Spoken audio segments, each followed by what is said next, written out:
So back in high school, back in those glorious days, I was granted the opportunity to go to a gym for free. Yep. Now in my freshman year, I wasn't too into working out. I was like, nah, not for me. Hey kid, wanna get some gains? No. So one day our PE class was brought into the weight room to lift weights, and I wasn't too into it. I sat in the corner with a few friends. We were supposed to be doing like push-ups and sit-ups and stuff, but we just didn't. And so some time passed and the lifting coach came over and went, "Hey, did you guys finish the workout?" Oh, crap. Yep. Okay, good. Yeah, I lied. Pretty sure he didn't care too much and we kind of got away that day with doing nothing. But that's what happens, I guess. Over the following years, I joined football, joined Life Fitness, got myself in shape, started loving working out more than football, because in football, I wouldn't get much playing time. 'Cause you sucked. But, in the gym, an hour of working out is an actual hour of doing stuff. So, so that was great. So a couple of times in gym class, we horsed around a little bit. Most of the time it was fine and no one got hurt, but there were a couple times, just a couple, where things didn't go smoothly. So the first time, my friend Brandon was pushing these sleds. It was on this turf surface in this training room, and he was just going at it, having a blast. So I think, oh man, I wonder if I could jump over there and slow him down. So while he was pulling sleds, I jumped over to grab the sled, but I didn't get a tight enough grip, so I let go and I slid a little bit, and I got a turf burn on my hand.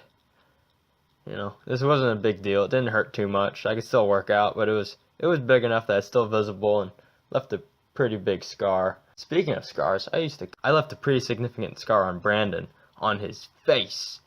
Okay, well, it wasn't like that. All right. Okay, let me explain.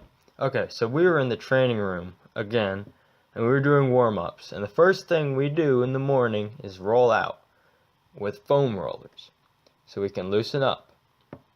But since this was a public school, there was no way they were going to purchase 20 foam rollers. No, that's expensive. One, it's like, yeah, sure, but 20, that gets expensive. So they did the next best thing, which was also the worst thing, which was to take a 1-foot long piece of PVC pipe, wrap it in packing foam lining, and then duct tape it all down. It worked. It worked pretty well, but you know how guys are. Hey man, toss me a foam roller. Yeah. This became a game.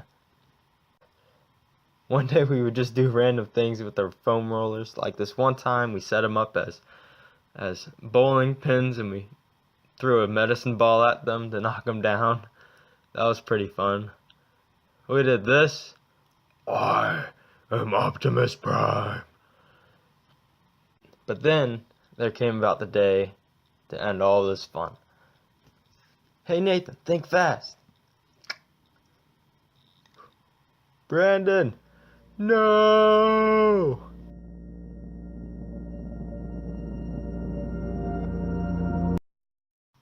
Ow man, what the crap? A little warning would have helped. You should see the nurse. No, I feel fine, dude. No, you should really see the nurse. At first I thought he was fine. I was like, oh man, close call. But, then his forehead started bleeding. And, he had a 2 to 3 inch scar on his face. You could draw eyeballs on it and it would be a sad face. Yeah, we never threw foam rollers again. Moral of the story, guys. Moral of the story. The public school system is cheap. Yep, that's all. Bye.